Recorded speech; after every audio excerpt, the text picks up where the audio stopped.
السلام عليكم يا تيتا، أنا عاوزاكي تحكي لي النهاردة حكاية جديدة. عليكم السلام يا حبيبتي، والصلاة والسلام على أشرف المرسلين. بس أنا النهاردة في حاجة مضايقاني شوية. عارفة هي إيه؟ إيه يا تيتا؟ هقولك يا حبيبتي. النهاردة جارنا، عارفة جارنا الأستاذ اللي هو المهندس الدكتور، هو واخد دكتوراه في الهندسة اللي خدها من أمريكا.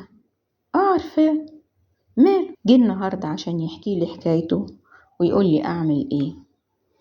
طب وده حكايته إيه ده يا تيتا؟ أولا هو لما كان في الإعدادية والده ووالدته توفت والدته بعد سنة، توفى والده، فراح يعيش عند عمه ده وراه ألوان العذاب. كانت مرات عمه تأكل أولادها أحلى أنواع الأكل، وهو كانت تجيب له الأكل يا إما بايت يا إما حمضان يا إما أي حاجة، المهم ما يكونش كويس خالص. وكان عمه يسيبه يمشي صيف وشتاء بالقميص والبنطلون، يروح المدرسة بالقميص والبنطلون صيف وشتاء، يعني ما كانش بيهون عليه حتى يجيب له بلوفر في الشتاء. وكان بينيمه في الصالة لوحده، مع ان هو كان عنده اولاد وكان يقدر ينيمه على سرير جنب ولاده، ولاد ذكور، يعني هو كان عنده ذكور وإناث، البنات ليهم أوضة والولاد ليهم أوضة، فكان يقدر ينيمهم جنب ولاده. لا، كان بينيمه في الصالة على الأرض. وكان لما جزمته تتقطع ما كانش يرضى يصلحها له، فكان بيضطر وهو طالب في ثانوي إنه يروح يشتغل عند الجزماتي يوم أو 2 عشان يصلح له الجزمة ببلاش. يعني وراه أنواع العذاب. وفي الآخر لما بقى في الثانوية حس إن هو مش هيعرف يذاكر بالشكل ده، فقال له يا عمي أنا هروح أقعد في شقة أبويا وأمي. وقال له طب ما أنت مالكش عندي حاجة. قال له خلاص يا عمي مش مشكلة، أنا هصرف نفسي بالمعاش بتاع أبويا الصغير ده وهبقى أشتغل جنب الدراسة في ثانوي وكده. وربنا كرمه ودخل كلية الهندسة، وربنا كرمه وتخرج منها بتقدير كويس.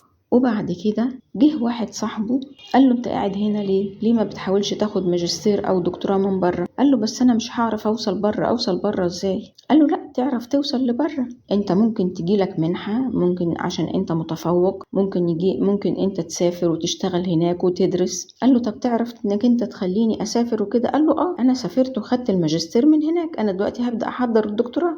قال له خلاص خدني معاك. المهم صاحبه ده عمل إجراءات وسهل له الطريق ومهدها له، وربنا كرمهم وراح فعلا هناك وخد ماجستير ودكتوراه من أمريكا. لما رجع كان طبعا بعد كتير من العمر يعني، بس رجع طبعا مبسوط ومادياته مريحة جدا. وكان هو كمان بقى وصل لأنه بقى خد إنه هو يبقى مدرس في الجامعة في أمريكا للطلبة. فطبعا لما رجع عنده مركز ووضع كويس مادي كويس، طبعا نزل جاب شقة تمليك وعفش وكلام من ده كله. بدأ بقى عاوز يفكر في الجواز، بس لقى عمه جايله بيقول له لازم ترد الجميل. فقال له جميل ايه يا عمي؟ قال له جميل انك انت تتجوز بنتي اتجوزت واتطلقت، مين هيتجوزها غيرك؟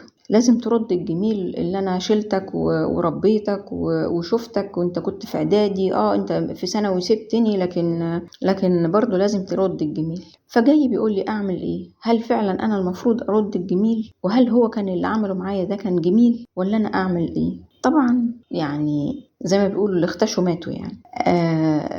طبعا هو مفيش جميل ولا حاجة. الجميل ده يجي منين؟ يجي من ان هو كان امانة عند عمه، كان المفروض عمه يصون الامانة. لو مراته كانت مش كويسة كان هو يجي ما بينه وما بين نفسه كده ويقول له تعالى حبيبي انا عايزك نخرج بره سوا مش عارف ايه، وكان ياكله ويشربه بره بحيث ما يحوجهوش مثلا لمرات عمه. لو هو حتى خايف من مراته، لو عمه ده خايف من مراته، كان يبقى بينه وابن اخوه كان يبقى ان هو يقدر ياكله بره، يبقى العيل شبعان ومبسوط. كان يقدر يجيب له بلوفر، ولو اتكلمت مرات عمه يقول لها بس عشان الشتاء وكلام من ده. كان يقدر ينيمه في السرير جنب ولاده، كان يقدر يعمل حاجات كتير عشان يصون الأمانة. ده أمانة، أخوه سايبه عنده أمانة عشان هو راح عند ربنا، هيعمل إيه يعني؟ حاجة مش بإيده. فلما يسيب ابنه وحيد، يعني أخوه ما يعرفش يصونه، فاللي ما صنش الأمانة ده غير بقى ان هي البنت نفسها مثلا، هل في يوم من الايام قالت ده ابن عمي زي اخويا وماما مثلا بندياله اكل وحش واحنا بناكل اكل حلو، اما شله حبه ودهم له حتى فنقول اصل البنت كانت كويسه معاك؟ ابدا. هما كانوا بيفكروا ان هو عادي، شيء نكره. فلما الشيء النكره ده النهارده بقى ليه وضع، بقى فيه ان هو احنا ردينا الجميل. انه جميل انت خنت الامانه، العم ده خان الامانه وما صنهاش زي ما ربنا قال، يبقى جميل ايه اللي هيرد؟ طبعا طبعا قلت له لا طبعا، جميل ايه اللي انت اللي هو هيرده لك؟ يعني ترد له ايه؟ جميل ايه اللي ترده له؟ وبعدين انت المفروض هتتجوز، الواحد لما بيجي يتجوز بيختار، هو اللي بيختار، مفيش اب بيجي يقول له تعالى جوزك بنتي، ولو قال له تعالى جوزك بنتي لو عجبته عجبته، ما عجبتوش خلاص. فانت تخرج من الموضوع ده وتقول له هي زي اختي، انا اتربيت معاها وهي زي اختي، ما اعرفش اتجوزها بس، ويبقى بالحسنى، رفض بالحسنى. ولكن هو ما عملش معاك اي جميل ومفيش اي حاجه خالص. ولا انت رايك ايه يا حبيبي؟ صح كده ولا ايه؟ هل انت شايفه ان هو عمل معاك جميل؟ لا يا تيت، مفيش جميل خالص. صح يا حبيبي. سلام بقى.